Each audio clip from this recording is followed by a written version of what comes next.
What's going on, everybody? It is that time again, the Sooners Illustrated podcast, episode 110 on this Thursday, September 12th, 2024. Josh Callaway, Collin Kennedy with you on a Thursday. Thursday means recruiting show day. We have a recruiting insider, Collin Kennedy. We're going to get full reaction coming out of the Houston game the weekend. Obviously, we had a lot of visitors in town. We previewed that last weekend. What are some things that Collin's hearing coming out of that? We'll certainly get into that. Sooners have sent out a couple of new intriguing offers of some highly touted prospects. We'll talk about that as well. Some other recruiting notes from the road, and we'll also get Collin's thoughts on the Tulane game coming up this weekend and get his game prediction for the Sooners and the Green Wave. But let's start with the Houston game, Collin. So we talked about it a little bit, obviously last week going into the weekend. A lot of highly touted prospects coming into town for that Houston game. It was a full visitor list. The game came and went. So I'll just open it up for you. What are some things you're hearing coming out of it? How did it go for some of those big names we talked about? And how did, where does Oklahoma, did they make good progress with some guys? I guess, what are some general thoughts for you coming out of that weekend? Yeah, let's talk about some of the good that came out of that Houston game, right? Let's put some smiles on people's faces. So last week, I went to Duncanville's game against South Oak Cliff. There was a ton of talent on the field. I think I talked about that briefly last week, but namely among them, Kevin Ford Jr., the next up as far as elite edge rushers for Duncanville High School. They've got another one coming up, by the way, Josh. It's just insane how they keep churning them out. But the guy I want to talk about first off is Kevin Ford. I went and talked to him before he took the trip. He was really excited. He had not been to Oklahoma since the spring, and he talked to me a little bit about how he was really looking forward to finally getting back to Norman because that is a program that is towards the top of his recruitment right now. And coming out of this visit, I don't think that's changed. And I wrote a little bit about this, but I kind of want to do some of the more nuanced discussion type stuff with Kevin Ford Jr. I think a lot of people, when this process started, kind of just assumed he was going to Texas. And that's totally fair because I think we've talked about it on the show before. He would be at games for Duncanville with Texas gloves, a Texas arm sleeve, a Texas towel.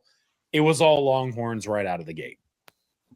But then Texas A&M kind of climbed in there and built up some momentum, and all of a sudden was like, okay, maybe Kevin Ford Jr. is a little bit more open-minded than we expected. Maybe the Aggies have a chance.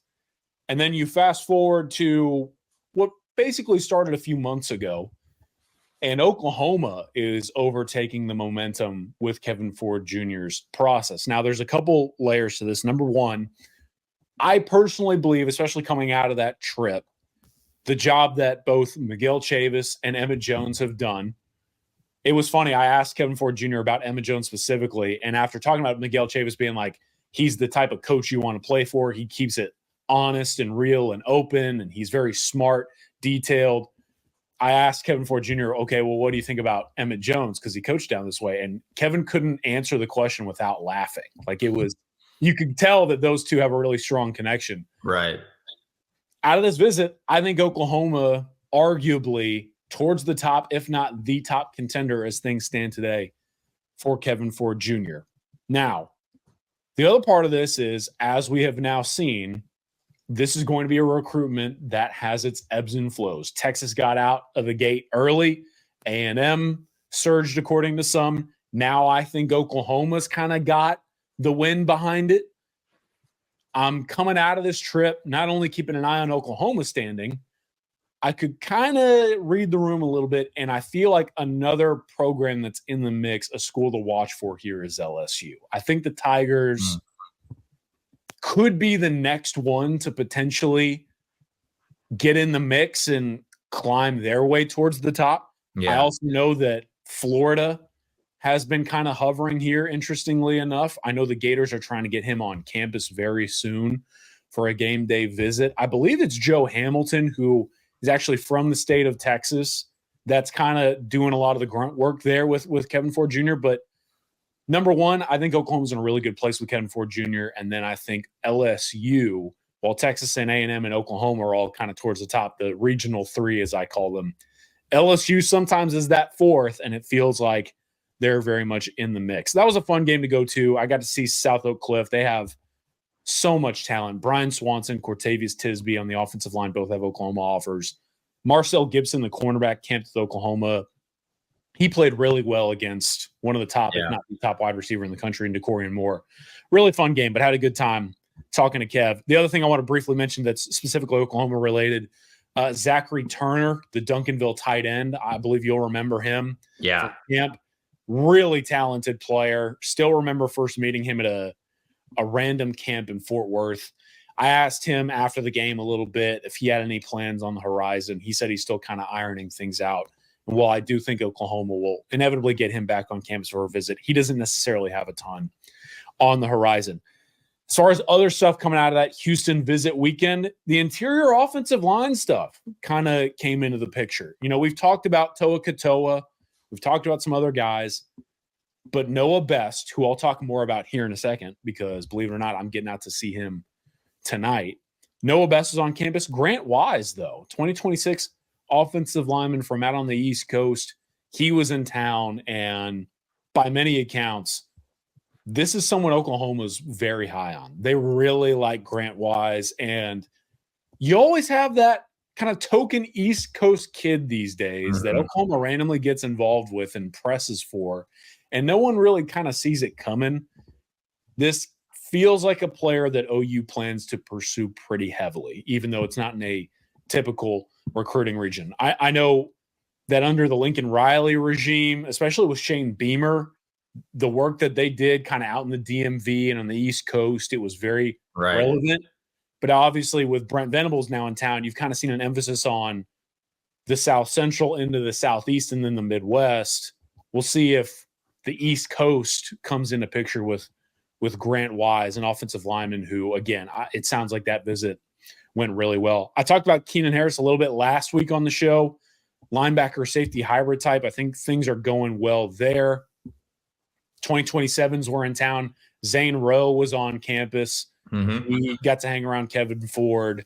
Ethan Feaster, obviously, we talked about him last week. Sounds like Emmett Jones and Brent Venables were giving him the 5-star treatment, as it were. And so, sure. Obviously, Oklahoma fans have their feeling about the game. But, Josh, I think the visit weekend, the first one of the season, it went pretty well for the Sooners. Yeah, that at least I was going to ask you because, I'm curious. I'm sure fans are too. When you have a weekend like that, tons of guys in town, and I'm sure the answer here is on a case-by-case basis. But for you that talks to these guys all the time and you're around it every single day, does the result of the game really matter that much? I'm sure a lot of fans put stock in that, like, oh, man, all those kids were there for that, that stinker. Does that matter in your opinion? Again, it probably is more case-by-case. You can't just broad brush every kid. Sure. But in your mind, because I'm sure fans kind of wonder that, like, that's not what we want to put out on the field when there was so many guys there. I'm sure a lot of people feel that way. Yeah, no, it's a great question by you, but it's actually something I can talk about with a little bit of a funny story afterwards. Sean Hutton called me, the preferred walk-on commit for Oklahoma. I went to go see him on that Thursday game, and so we were just talking some ball or whatever else, and he was talking about it like it was a blast. He was like, it was such a close game. It was loud in there. Like, it went down to the wire. It kind of reminded me, it's like, sometimes these kids are more tuned into the atmosphere than the actual action, right? Now, again, like you mentioned, that's not a broad strokes purposes discussion. Sometimes there are guys that are truly like, well, I want to see what they're running on the field, things of that nature. That obviously kind of came to fruition with Christian Jones, the linebacker target for Oklahoma, committing to Nebraska after going to see Nebraska in person, what they did in Colorado. But I think the reviews that I was able to gather, it was more about, man, the uniforms were sick. The night game was awesome. The crowd was loud. And we had such a great time hanging out with the coaches. And so you win the game. Usually that's the objective when it comes to recruiting. As long as they're enjoying themselves and you win, that to me is what matters more than a lot more kind of the nuanced stuff people dive into. Sure. That makes sense. And hopefully that helps put people a little at ease. That was a great question, though, because that's I'm sure everyone out there is like, man, who wants to play in this offense right now? Blah, blah, blah. Right. As far as some other recruiting stuff, now OU has been busy last handful of days here. They sent out a pair of new top 100 offers. I know you wanted to get into here on the show, so let the people know about those guys and just kind of where you feel like OU maybe sits with moving from offer to work and getting close to landing these two. Yeah, so two very important offers, in my opinion, Josh, that go out for Oklahoma in 2026. Again, folks, 2026 is the cycle now. This is where we're at. We kind of got to dial in on where these guys are going, their processes, and the state of them. And so these two top 100 offers, one of them in 5-star territory. I'll get to that in a second. Jordan Clay is the first one I want to talk about. Josh, you tell me if this is impressive.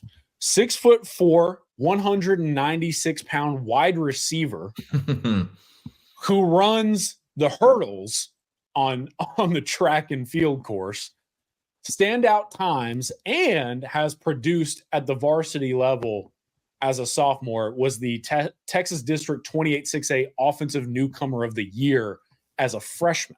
Yeah. So producing multiple years at the varsity level, 6'4", just under 200 pounds as a skill guy and running track. That's a guy you want off. It sounds like a guy that OU could use right now. 6'4", 200 pounds on the outside. Could use that right now. Listen, it's a very appropriate joke to make, but I also think that statement could go for a lot of other programs too, right? Like this is the type of talent you really want in your receiver room. So he is ranked for us at 24/7 Sports as the number 95 overall recruit in the country.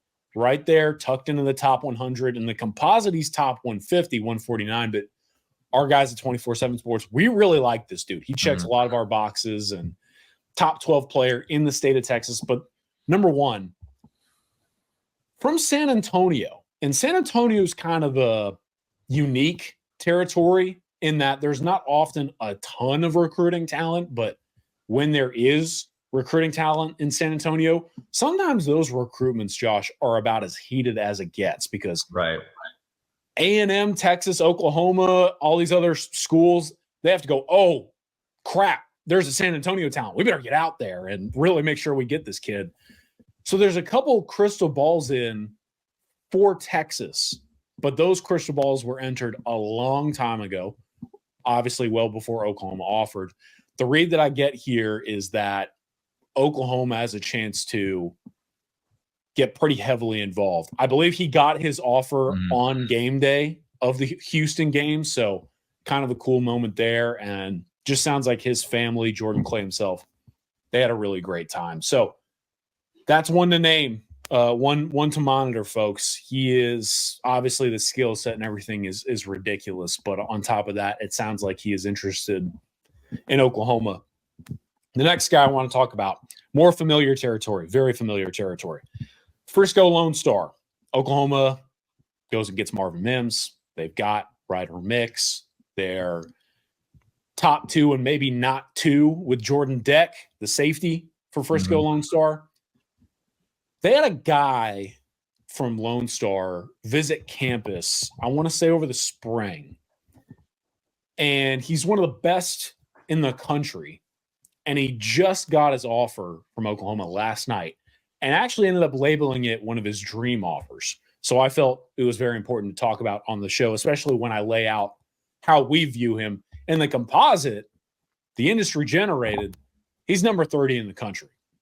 For us at 24/7 Sports, we rank Davian Gross as the number 17 overall player in America, the number one running back in the country, and a top 2 player in the state of Texas. Josh, this guy is fascinating. Yeah. We want to talk about freaky skill sets. 6'1", 190 pounds as a running back who also plays receiver. And I have it on pretty good authority. He would probably still be a 5-star caliber player if he was considered strictly a wide receiver. He plays both on Friday nights, truly a gadget player. And I don't need to run through the track numbers either, but he's built like a sports car. He ran 10.9 flat in the 100-meter as a freshman. As a freshman, he's running 10.9. Davian Gross looks like $1 million. The frame is outstanding, but then in the era of positionless football, Josh, like this is the dream. Davian Gross is who everyone would want if you wanted someone who could seamlessly, without even a thought, go from the backfield and carry the ball 15 times and then catch the ball 7 times out wider in the slot. This is who it is. And in 2026, Oklahoma now getting in the mix. You've got Ryder Mix there at Lone Star. I think I've talked about it on the show before. Lone Star is a very Oklahoma-centric coaching staff. Head coach Jeff Rayburn is an alumni. They have a couple of names that maybe played Oklahoma football on the coaching staff as well. And obviously the connection beforehand. Oklahoma has a chance to cover some ground quickly with Davian Gross. Now, I know a lot of people are going to hype this up a lot as far as like just how far Oklahoma could go with him.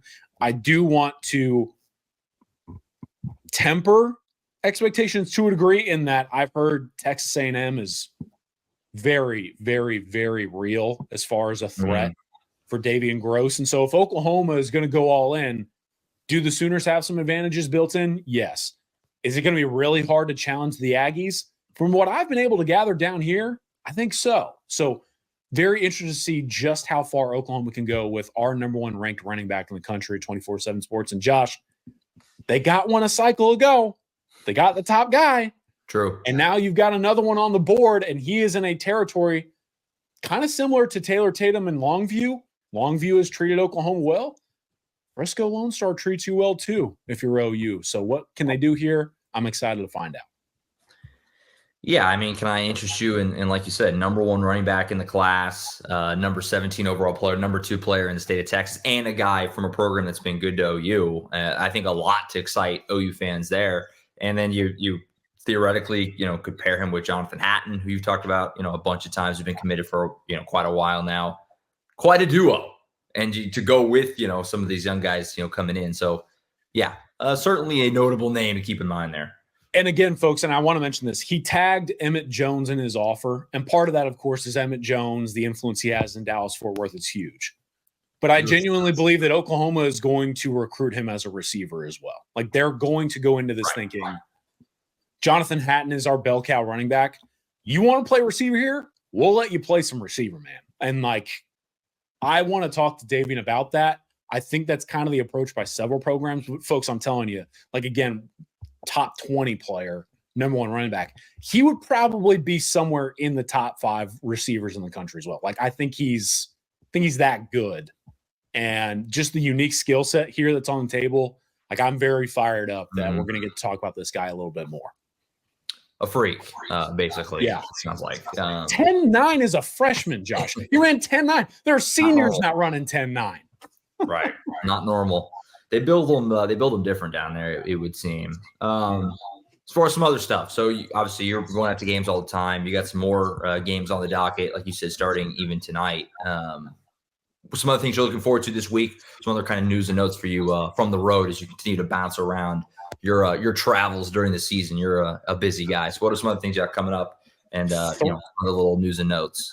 3 more games this week for me, Josh. I'm looking forward to it.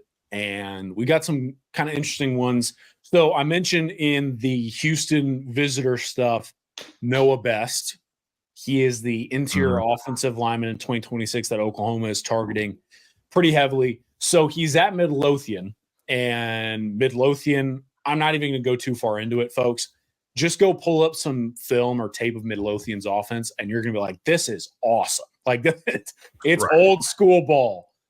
Noah Best is, believe it or not, though, not from Midlothian. I believe he's from the Tulsa area. I want to say specifically Broken Arrow. Moved down to Midlothian and gets his Oklahoma offer, I want to say over the summer at one of the camps we were at. And sounds like Oklahoma, especially out of that recent visit for the Houston game, a lot of traction garnered here. So I'm going to go talk to him about how it went, his connections being from the state of Oklahoma originally. Sounds like the Sooners and Noah Best are potential partnership somewhere down the line. We'll find out. I do want to see who else is involved. But folks, kind of a little intel. I really think Oklahoma and Noah Best are positioned well with each other, and there's a lot of mutual interest. Going to go see a couple other players in that game as well. Dallas Kimball is playing Midlothian, and Midlothian, by the way, has a 2025 offensive lineman by the name of Nelson McGuire, who I'm just excited to personally scout for the network and send some thoughts over, because this kind of feels like a late riser. I don't know if Oklahoma will have much interest, but I'm going to ask him. Friday, though, speaking of offensive linemen, Friday and Saturday, it's going to be an offensive line heavy week for me, Josh. Thursday, we're going to see Noah Best. Friday, I'm going to see Felix Ojo, the offensive tackle at Mansfield Lake Ridge. Lake Ridge is playing Richardson, and they have a move-in by the name of Damian Crow, who has an Oklahoma offer, but to my knowledge, I don't think there's a ton going on there. So I'm going to check in with Damian, just kind of see where he's at. He only has, I want to say, 8 offers right now. And I don't think he's been around Oklahoma in a long time. Don't really think there's a lot going on with that offer. So I'm going to check in on him. But you want to talk about action. I mean, Felix Ojo, first of all, what he showed at OU's camp over the summer, I thought he was one of the best I saw, not just at that camp, but at the SMU camp. Right. Felix in Oklahoma, one thing we know is that a lot of these schools in this area tend to pick out their favorite offensive tackle and go all in. For Texas, I think that's John Turntine at North Crowley. A&M, I'd have to follow up, do some research. But if we're talking like the regional 3, I think Felix Ojo is going to be Oklahoma's number 1 targeted offensive tackle. Now, sounds like Alabama and Georgia are coming into Texas and hovering around Felix. USC in the mix as well. Obviously, Texas and A&M, the familiar faces. Just the read I get, though, I think Oklahoma, the offensive tackle that they're really going to want in 2026 is this guy. And I really like Felix. I really like watching him. He's my kind of guy. You know my affinity for offensive line play, specifically offensive tackles. I am obsessed with that stuff. And Felix plays the way I want an offensive tackle to play. He's a really good kid. So I'm excited to see him Friday night. Saturday, banger. Absolute banger. Not even really going to get to watch the Tulane game because Bridgeland is taking on Fort Bend Ridge Point. And the amount of talent in that game as well, kind of comparable in a sense to Duncanville Sock. I don't have time to sit here and tell you about every kid that goes to Ridge Point or Bridgeland. Right. But namely among them, Ryan Fojak, offensive tackle. Ever heard Oklahoma. of him? Saw him in the spring, and he looked like he had added 20 pounds of weight out of the blue. He is huge, and I really look forward to watching him, how he's handling kind of his new body composition. Is this still a player who, from the moment he fires out of his stance, you cannot stop watching because he's that good? I have a feeling that's going to be the case. But then over on the Ridge Point side, Ridge Point's secondary, Josh, I'm pretty sure all of them, every single one of them is playing power forward ball at the next level. I believe both corners, one's going to Nebraska, one's going to Texas Tech. I think they've got another kid that's got a couple of offers. Almost everyone in the secondary's got power four offers. Jermaine Santana Diaz, though, is the one that's an Oklahoma target. Sounds like OU, Miami, Notre Dame. We'll see about some others. But Jermaine, I've gotten to know him since I kind of checked in with him at State 7-on-7. He had his first visit to Oklahoma over the summer and thoroughly enjoyed it. It kind of sounds like this is a safety that really has to be monitored as it relates to Oklahoma recruiting. I think Jermaine really likes Brandon Hall. I think he really likes Oklahoma's setup and staff and where they're heading as a defense. And it sounds like there's a lot of traction, a lot of mutual interest between Jermaine Santana Diaz at Ridge Point and the Oklahoma Sooners. So going to go check in on him. Again, fun week, a lot of interesting kind of built-in intel, but also for me, getting to watch this many offensive linemen with a little bit of safety sprinkled in there. It's going to be a good time, and I'm looking forward to reporting on it more whenever I get back for Sooners Illustrated. Definitely. I look forward to hearing back from all that. Going back to Ryan Foje for just a second, I'm curious your thoughts. It feels silly maybe to ask for a guy who's our number 8 tackle and number 89 in the class, top 100 player.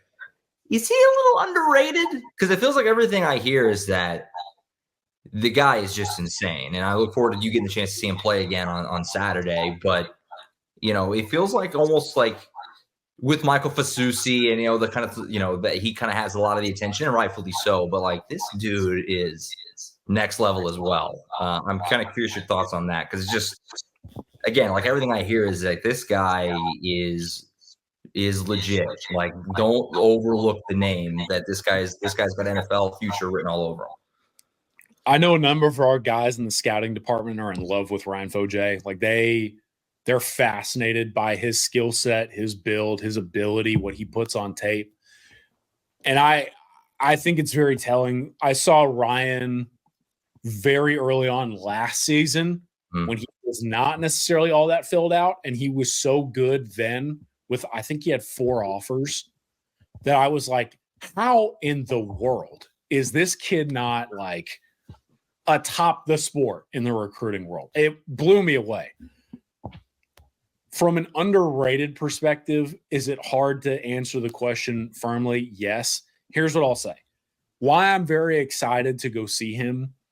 If Ryan Foje is hovering around the 300-pound mark, 290s, and he still looks like the player he was at like 275, I mean, again, folks, like this guy is ranked higher than a lot of offensive tackles that garnered a lot of airtime on this podcast. I think we forget that, right? Like there are a lot of recruits that we had to talk about a ton, and Ryan Foje was ranked ahead of them. If he goes this senior season and looks like the type of offensive tackle that had so many of us at 24/7 Sports enamored with his tape, right? He does that at a higher weight. I mean, like the sky's the limit. I don't know what to tell you. Like this kid's ceiling is limitless. And if he continues to kind of showcase that with a whole new layer added in, I don't know what to tell you. I mean, Oklahoma should be pretty ecstatic. They potentially could get him and Michael Fasusi, because those two arguably have as high of a ceiling as anybody in the 2025 class at offensive tackle. And, it kind of goes back. We've talked about it a few times, but just the light at the end of the tunnel right now with the offensive line. I know it's a hot button right now, but you hear about what Eddie Pierre-Louis is doing in practice on a week-to-week, even Eugene Brooks as well. These guys, it's like they're very close to turning a massive corner. It feels like. And I thought a little nugget that Brent shared recently, by the way, they got Daniel Akinkumi back too. That's I think we kind of skipped over that, and like that's big as well. So again, man, there's a lot of young talent in the pipeline. 100%. On all that note, want to get your thoughts on the current team before I let you go. So obviously, Tom and I and James, we've said our piece on the Houston game, and we'll have our game preview coming up tomorrow morning as far as kind of locking in all our thoughts on Tulane this weekend. But I want to get your thoughts on kind of what you saw. It's been several days now, so we've had some time to digest everything from the Houston game and look ahead to this weekend with Tulane. Kind of where are you at on everything? It seems like everybody's got a harsh opinion one way or another right now about the direction this season looks like it may or may not be going. So where are you kind of sitting right now? What are some thoughts for you on the game this weekend? How do you think it's going to go with the Green Wave coming into town for the 3rd time in the last 6-7 years? Let me hit you with a couple rapid fire thoughts. Get your reaction on a few of these things before I dive into the Tulane game. Number one, what a shame we're never going to see those jerseys again. I mean, what an absolute shame. They looked awesome. If you wanted to convince me that's the best alternate uniform they've rolled out over the last few years, I'd hear you out. But at the same time, I think unfortunately, they're probably being put out to pasture. So I said that on Saturday night. I was like, I think you have to burn them. I don't know what you have. I thought those uniforms were electric. And then I looked at some of the images afterwards on Getty and USA Today for our article stuff. And I was like, dude, these look so good. And we'll never see them. Great in person too. All right. Here's another quick thought. I'm sitting there watching the game the other day, and this kind of ties into some of the stuff I'm sure we'll continue to talk about in the lead up to the Tulane game. I'm sitting there watching the game, and I can't shake the thought. It got highlighted during the broadcast, but like almost from the first quarter on, I couldn't shake this. To this day, I remember driving to Orange, Texas, which if you've ever been to Orange, Texas out there, folks, drop us a comment. I would love to see who's been out that way. I still remember driving out to West Orange Stark in that part of the state of Texas and hanging out with Demetrius Hunter for basically the entire day. I mean, the moment he took the field for Houston, Josh, I sat there going, I remember when that guy was committed to Oklahoma. And it wasn't just like your run-of-the-mill commitment. It was, I drove down there. The whole family had me shoot a photo shoot. They all had their custom Demetrius Hunter Boomer Sooner number 59 graphic T-shirts. He had me do a whole commit interview with him that was going to drop the day of his Oklahoma announcement. And then, look, for those who don't know, whenever Lincoln Riley left, Demetrius Hunter was no longer part of the class. I'm sitting there watching him play on that Houston offensive line, and I'm watching Josh Bates, and I'm going, I mean, how the hell is this Demetrius Hunter kid not on Oklahoma's offensive line right now? You know, how did we get here? And I thought Demetrius played really well, and I'm happy for him because he's one of the best young men I've ever been around in my time doing recruiting. Right. I know a lot of people have their questions. Like, people forget Demetrius Hunter was on track to start his like master's program his second or third year of college. He had already credited like 13 college credits as a high school student. He checked every box as a kid. Yeah, man, I just thought a quick point I wanted to make about the Houston game on my end that I hadn't really seen put out there is like, I'm watching a former Oklahoma commit on the offensive line for the other team, markedly outplaying the other side of the equation. And it's just that Houston team's got a lot of Oklahoma flavor to it, obviously, with, you know, like you said, Hunter, and on the defense, Charles McCutcheon, Jamal Morris, the kicker who was lighting it up from Lawton, Oklahoma, which Oklahoma missed a field goal in the game. So that was a little twist of the knife as well. A lot of Oklahoma little connections all over that Houston roster. Yeah, man, that was kind of my summation point coming out of the Houston game and then going into this Tulane game. Right. What's the thing right now? You know, like, what's giving you the confidence besides the defense that you're like, it's going to click? I'm like, we're on Thursday morning and I'm like, I don't know. I don't know. Just that hopefully, I think you have to hope that if you're Oklahoma, that the mistakes and the reason the offense was so inept were self-inflicted and things that you can hopefully button up and fix. That's hard to do in a week. I think that's the only thing you have to tell yourself is these are correctable, fixable issues and that we can fix them. I think that's the only thing you have to hope. There is not one thing right now besides getting healthy that I can sit here and tell Oklahoma fans about that's going to share any level of insight as to the problem that's already known, right? Like, there's nothing I can sit here and say right now that's going to change anyone's outlook on the game other than I sure hope that some of those really good players are back on the field, because this is where I'm at with this Tulane game. There is no more time. There is no more time. You guys are going to break down the game, all of that. We looked at this non-conference slate as a preseason almost, right? Mm-hmm. Hell, I think at one point it felt like this was going to be a couple of scrimmages before they played Tennessee at home. It was the runway. Called it that also all offseason, the runway. 3 games to just kind of work out the kinks, basically. And it's crazy that now going into this Tulane game, once looking at these 3 initial non-conference games, because obviously they have Maine on the back end, but looking at this non-con slate to begin and looking them basically as glorified practices to now, like, there's a genuine chance that they could lose this game Like there is a chance. It's something you got to prepare yourself for. It's a possibility. And that's crazy to me, right? Now, I'm not saying they're going to.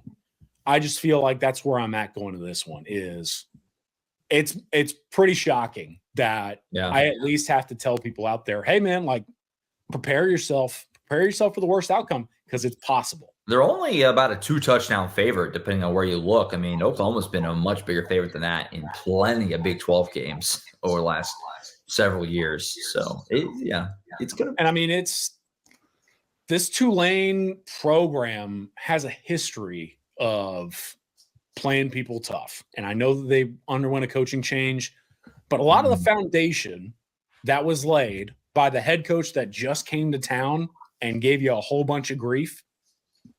What Willie Fritz just did in Norman, he laid the foundation for that to happen again this weekend with Tulane. And the guy that they hired in Summerall, he's a pretty good coach too. Good coach. And man, like Tulane's got some dudes. I was watching their offense the other day on tape. Oof. Like that group they can go. Now, I do find it encouraging, Josh, going into this. The one thing I can't emphasize enough is like I think this defense is legit. For that one really bad play, according to Brent, to be a busted coverage that was caused by the coaching staff and not the players because they didn't get the signal in on time. I mean, I think that speaks to just how good that unit is and can be. So, like, this defense is going to be good, but I mean, are they going to have to score? Because I don't think you can generate points against Tulane's offense right now. And so they've got a fun little quarterback. They've got a really good group as a whole. And this defense is stingy too. Like, and this other thing, man, like they got a 10-0 road game win streak going. Like they don't mess around on the road. So yeah, man, I was reading over the CBS Sports research late last night, and I'm like, all of these numbers are telling me that Tulane's about to be a problem in Norman. So I don't know. We'll see how this goes. I'm very, very much looking forward to it. I'm going to probably have to watch the game up until about the fourth quarter, and I'm hoping that by that time it goes a certain direction that will address a lot of these storylines. But again, man, like time's run out. This is not a warm-up game. You've got a heck of a test coming into town, and then Tennessee and Auburn. And I think we looked at this Tulane game as like another part of the buildup. You got to get better now, because if you aren't putting your best on the field, and I know you're not 100% healthy, if you don't address a lot of serious questions, Green Wave can bring some issues to town. So I'm looking forward to kickoff this weekend. Would you like to venture a score prediction? Lock it in. I hate score predictions, man. I can't believe this is back. You know what I really struggled with, too, because someone asked me in the VIP chat what my score prediction is. I struggled so hard to come up with a number because I genuinely don't know what to expect from either side of the ball. Like, is Oklahoma's offense going to struggle to put up points? Oklahoma's defense going to get tested by this Tulane offense? What happens if Oklahoma's offense figures something out in Tulane's defense? Just finding the numbers that are sensible, really tricky for me. I think I'm at 24-21. I'll go 24-21. That's about the ballpark. And, Tom James and I are going to we'll lock our picks on the game preview tomorrow. That's about where I'm around. A little teaser there. So I don't think you're far off. I do think this game's going to be close. I almost went 28-24, but I was like, can I 100% convince myself that 4 touchdowns are on the table for Oklahoma's offense right now? I can't. So I think I'm at like 24-21, somewhere around that range. It's going to be sweaty on Saturday. That's what we know, both in terms of some nerves and also it's going to be like almost 100 degrees on Saturday. So it's going to be sweaty in a lot of ways, but we'll look forward to it. And again, Tom James and I will have the full game preview show tomorrow. Keep an eye out for that on the YouTube channel and on the podcast feed. 10 a.m. is when that goes live on Friday mornings. So keep an eye out for that. All right, CK, I think that's it, man. Thanks so much, as always, for tuning in. We will be back tomorrow with the game preview. Like I said, Tom, James, and myself. And Saturday night we'll have the instant reaction live from the stadium. Whatever happens, one way or another, we'll be there on Saturday. That's it for now. Appreciate you so much for tuning in as always. Like I said, game preview tomorrow, instant reaction Saturday, next episode of the Sooners Illustrated podcast officially on Monday. We'll see you then. For Collin Kennedy, I'm Josh Callaway signing off for now. Catch you back here next time on the Sooners Illustrated podcast.